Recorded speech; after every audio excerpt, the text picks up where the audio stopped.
स्वागत है दोस्तों सबके मेरे चैनल में। आज दशहरा माता की कथा करने लगी हूँ। देखिए दोस्तों, मेरे चैनल में नवरात्रि के नवरात्रि सातरी है। नवरात्रि की गिनती अमावस्या के अगले दिन से की जाती है। चंद्र चक्री के पहले 9 दिन में स्त्री प्रधान माना जाता है। अगर देवी के लिए एक विशेष समय है जो ईश्वर के प्रतीक होता है करते हैं। ये नवरात्रि में विधि पूर्वक व्रत करे, चाहे दिन भर व्रत न कर सके तो एक समय के भोजन करे। अगर नवरात्रि व्रत संपूर्ण कामना के पूर्ण करने वाले हैं तो इसके करने से मनुष्य के सभी विपत्तियां दूर हो जाती है। घर में सुख शांति बनी रहती है। समस्त पापों से छुटकारा मिल जाती है। अगर व्रत करने वाले मनुष्य सारी दिन उपवास न कर सके तो एक समय भोजन करे, साथ ही नवरात्रि व्रत की कथा के श्रवण करे। तो आइए आज की इस कहानी में हम आपके नवरात्रि व्रत की कहानी सुनाते हैं। प्राचीन काल में एक ब्राह्मण रहता था। वो ब्राह्मण बहुत माँ जगदम्बा के बहुत परम भक्त था। दुर्गा जी की पूजा अर्चना करते थे। संस्कारवान सुंदर नाम की एक कन्या थी ब्राह्मण के। जब ब्राह्मण दुर्गा माता की पूजा अर्चना करती थी तो कन्या भी वहाँ रहती थी। एक रोज वो कन्या अपने सहेली के साथ खेलते हुए पूजा में नहीं आई। तभी अपना कन्या द्वारा किया इस गलती से ब्राह्मण को बहुत क्रोध हुआ। जब क्रोध करके उसके अपने कन्या से कहा कि आज तूने भगवती की पूजा नहीं किया, मैं तुम पर रुष्ट हूँ। अब तुम्हारा विवाह किसी कुष्ठ रोगी से दरिद्र व्यक्ति से करूँगा। कि पिता द्वारा कहे हुए शब्द सुनकर आहत हो गई। पिता से बोली कि मैं आपकी कन्या हूँ, हर तरह से मैं आपके अधीन हूँ। जिससे आपकी इच्छा हो मेरा विवाह उसी से कर देना, परंतु मुझे वही मिलेगा जो मेरे भाग्य में लिखा होगा। ये मुझे पूर्ण विश्वास है। जैसे अग्नि में घी डालने से अग्नि ज़्यादा प्रज्वलित हो जाती है, यही से बेटी द्वारा कहे हुए शब्दों से ब्राह्मण और ज़्यादा क्रोधित हो गया। बेटी के कहा हुए अग्नि में जलते हुए क्रोध के अग्नि में अपना कन्या के विवाह एक कुष्ठ रोगी से कर दिया। अपने पुत्री से बोला, तो हे पुत्री, अब तो तू अपना कर्म फल भोगो। देखती भाग के भरोसे तू क्या कर सकती हो। वो कन्या ऐसा पति पा के दुखी तो थी, लेकिन सोचा था कि भाग्य के लिए के कोई नहीं मिटा सकता। जब ऐसा सोच के अपना पति के साथ वन में चली गई रात्रि, दोनों ने बहुत कष्ट से व्रतन की रात्रि। सुमति की ऐसी दशा देख के भगवती प्रकट हुई या बोली, पुत्री, मैं तुम पर प्रसन्न हूँ। तू जो चाहे हो मुझसे मांग सकते हो। एक का एक अपने सामने इस दिव्य रूप की शक्ति के देख के चल गई। दोनों पति पत्नी हाथ जोड़ के उनके सामने खड़े हो गए। फिर सुमति भगवती से बोली, आप कौन हैं? मैंने आपसे कौन सा पुण्य किए थे कि जिन वजह से आपके कृपा प्राप्त हो रही है? उसके बातों से माँ भगवती ने कहा कि मैं अधिशक्ति हूँ, भगवती जगदम्बा हूँ। मैं तुझ पर पूर्व जन्म के पुण्य के प्राप्त से प्रसन्न हूँ। पूर्व जन्म के जो चाहिए वो तुम मुझसे मांग सकते हो। कन्या ने हाथ जोड़ के माता से कहा, माँ, मैं पूर्व जन्म में कौन थी? मैं ऐसा क्या किया था कि आपकी कृपा मुझ पर प्राप्त हुई है? तब माता रानी बोली, सुनो। तो पूर्व जन्म में एक केसरी थी। वो एक दिन परीक्षित के भूत होके तुम्हारा पति ने चोरी किए थे। चोरी करने के पश्चात राजा के सैनिक उनके साथ साथ तुम्हें भी ले गया, ले जाके करघरा में डाल दिया। तुम दोनों 9 दिन तक रहे। उस दौरान तुमने भोजन किया, न जल ग्रहण किया। उस समय मेरे नवरात्रि के दिन चल रहा था। तुम पूरे दिन 9 दिन मेरा आराधना करती रही। कुछ भी नहीं खाने पीने के कारण तुम्हारा दुआ हुआ व्रत मेरा हो गया। उस समय तुमसे जो व्रत हुआ उसके प्रभाव से प्रसन्न होके मैं तुम्हें मन चाहने फल पर आशीर्वाद देती हूँ। तुम्हारा जो इच्छा हो मांग लो।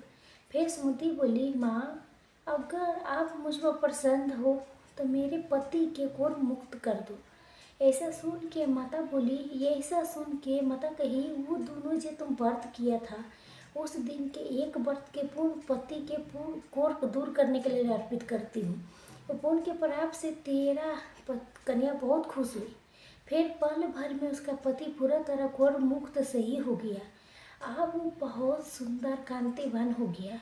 अपने पति के ऐसा काया देख के कन्या देवी की स्तुति करने लगी और बोली, अब दूसरों के दुर्गति के दूर करने वाली हो, तीनों लोग के संकट के दूर हरने वाली हो, तीनों लोग के संकट के हरने वाली हो और समस्त दुखों के दूर करने वाली हो, रोगी मनुष्य के निरोग करती हो, समस्त दुखों के हरने वाली हो, प्रसन्न हो के मन चाहे फल देने वाली जगत माता हो। मुँह से इस अपराधी कि मेरे पिता के त्रिकाल काल से मैं वन में घूम रही हूँ, आपकी कृपा ने मेरा उद्धार किया है। हे देवी, मैं आपके प्रणाम करती हूँ, आप मुझे रक्षा करना। उसकी ऐसी सुन के प्रसन्न देवी बहुत हुआ।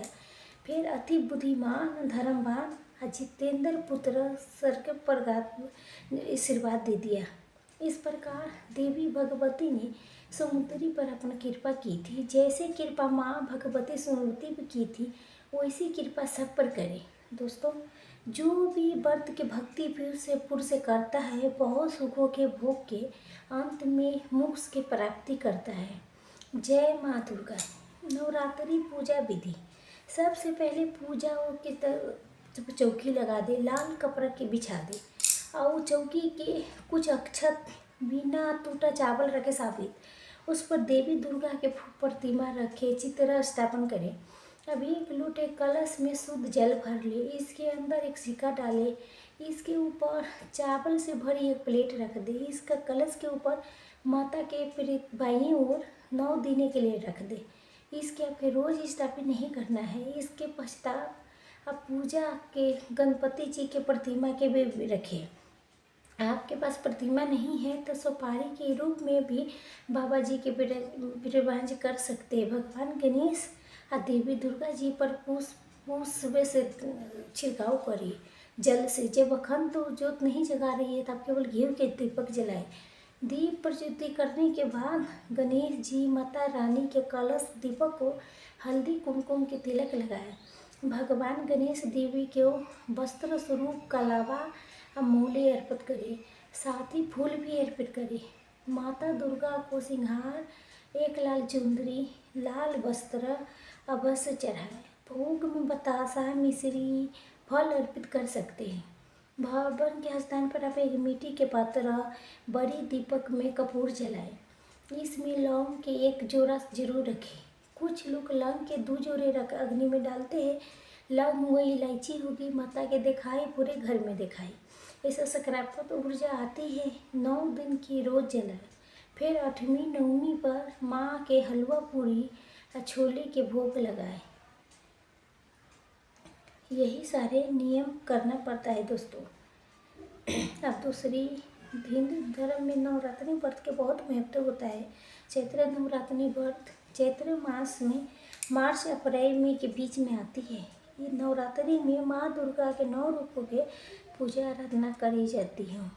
धानी मान्यता किया है, जो कोई मनुष्य माँ दुर्गा के पूजा आराधना सच्ची मन से, सच्ची श्रद्धा से करता है, उसका मन पंची फल मिलता है। नवरात्रि सबके कामना के पूर्ण करने वाली है। चैत्र नवरात्रि से जुड़ी एक पुरानी कथा के अनुसार एक बार बृहस्पति देवता ब्रह्मा जी के समान थे। व्रत लाभ करते हुए उन्होंने चैत्र नवरात्रि के व्रत के फल जानने के लिए इच्छा जताई। ये ब्रह्मदेव, कृपा करके बताइए कि चैत्र मास के नवरात्रि व्रत के क्या फल हैं तथा इसे किस प्रकार किया जाता है, तभी सभी विस्तार से कहिए। तो हे बृहस्पति जी, प्राणियों के इच्छा से आपने बहुत उत्तम प्रश्न किया है।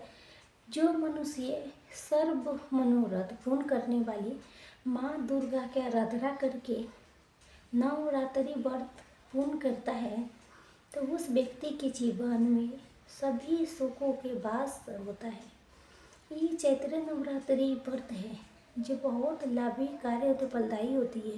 देवी शक्ति माता दुर्गा के मान करने के इस व्रत को करने से सुहागिन स्त्रियों के सुहाग के लंबी उम्र मिलता होता है। जेकरा संतान नहीं है उसका संतान होता है। कथा कुमारी कन्या को उचित वर की प्राप्ति होती है। ये व्रत निर्धन को धनवान बनाने वाला है, रोगी को निरोगी काया देने वाली है। इस व्रत को करने से घर में सुख शांति के वास होता है तथा इस सभी प्रकार के दुखों से मुक्ति मिलता है। कोई भी प्रकार के दुखी रहता है तो प्रत्येक मनुष्य के मुक्त के प्राप्ति होती है उसके। हे बृहस्पति देव, मैंने आपको चैत्र नवरात्रि व्रत से जुड़ी एक फलदायी कथा सुनाते हैं। प्राचीन काल में एक ब्राह्मण था। उसके जो भी माँ दुर्गा के परम भक्त था। जब माँ दुर्गा की कृपा से उसके घर में एक कन्या के जन्म हुआ था जिसका नाम सुमति रखा गया था। सुमति संपूर्ण सर्वगुण से लाभ थी, एक सुंदर और एक तेजस्वी कन्या थी। वो ब्राह्मण नित्य दिन दुर्गा पाठ के बाद हवन करता था।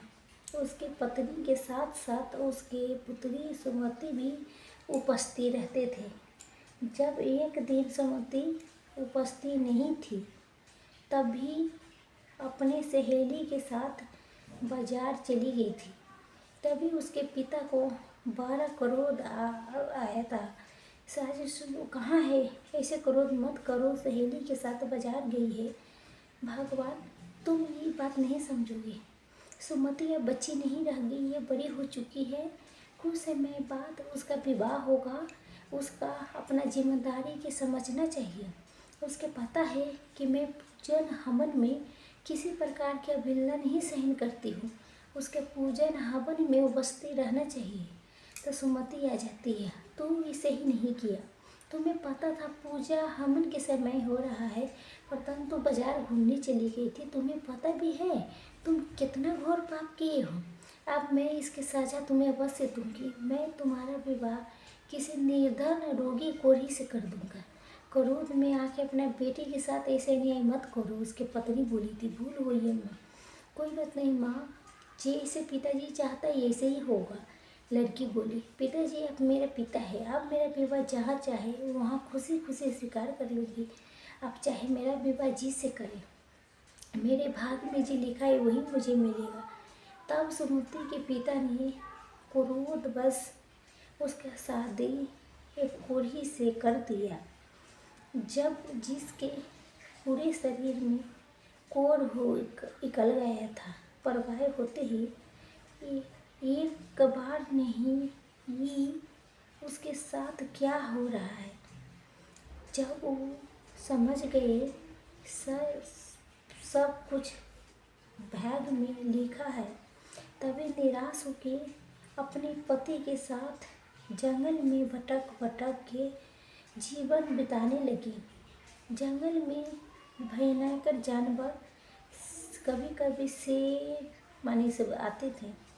फिर भी सुमति भी माँ दुर्गा के नाम लेते ही थे। जब ही उसके बचपन से माँ दुर्गा के पिता के साथ माँ दुर्गा के पूजा पाठ करती थी, स्तुति करती देखती आई थी। हे माँ दुर्गा, मैंने बचपन से पिताजी के साथ आपके नाम लिया हूँ, आपके पूजा हूँ, मेरी सहायता करो माँ। हे देवी मैया, मैं इस जंगल में अपने पति के साथ दर दर भटक रही हूँ, मेरी विनती सुनो मैया। तब सुमति की प्रार्थना सुन के माँ देवी भगवती प्रकट हुई। सुमति से वरदान मांगने के कहा, हे पुत्री, तुमसे प्रसन्न हूँ, तुमसे जो चाहिए वो वरदान मांग लो। लेकिन हे आदिशक्ति माँ जगदम्बा, कहते हैं आपके नाम लेने से दुखियों के दुख दूर हो जाती है। मैया मेरी सहायता करो, मैं बहुत दुखों से गुजर रही हूँ। मैं जानती हूँ पुत्री, माँ बोली, सहायता के लिए यहाँ आई हो। मैं तुम्हारी पिछले जन्म में किए अच्छे कर्मों के फल तुम्हें प्रदान करने आई हूँ। बेटी पुत्री, तुमको पूर्व जन्म में पतिव्रता स्त्री थी। एक बार तुम्हारे पति ने चोरी किए थे। चोरी के अपराध में पति की सजा मिली थी। पति के सजा के मुक्त करने के लिए, सही राह पर लाने के लिए तुमने 9 दिन भूख प्यास से व्रत किए थे। उसके चैत्र नवरात्रि के समय चल रहा था। शब्द में न कुछ खाया न पिया न जलन ग्रहण किया। 9 दिन में तू चैत्र नवरात्रि व्रत किया, पूरे विधि विधान से सब किया। इसलिए तुम्हारा पूर्व जन्म के अच्छे कर्मों के फल स्वरूप इस जन्म में मैं तुम्हारे उसी 9 दिन के व्रत के मन चाहे फल दूंने आई हूँ। मांगो पुत्री, तुम्हें क्या चाहिए? तो हे ममता माई कल्याणी, अगर आप मुझ पर कृपा करेंगे तो हे माता, आप मेरे पति के कोढ़ ठीक कर दिए। तुम्हारा इच्छा भी जरूर पूरी करूँगी पुत्री। तुम्हारे पति की रूखी काया निरोगी हो जाएगी। और फिर देवी दुर्गा सुमति के पति के कोढ़ दूर कर दिया। सुमति के पति स्वस्थ निरोगी काया के हो गया। माँ दुर्गा ने सुमति को संतान प्राप्ति के वरदान दिया। इतनी फलदायी चैत्र नवरात्रि के प्रभाव देख के सुमति ने माँ दुर्गा से विनती किया कि वो जन्म में भी चैत्र नवरात्रि करने के आशीर्वाद दे। माँ से विनती किया, तभी ने माता उनके अति स्वीकार कर लिया। तभी माता ने उनके कहा था, तो बेटी कर, तेरा सब कुछ सही होगा। तभी माता स्वीकार कर लिया। जय जय माता दुर्गा की जय हो।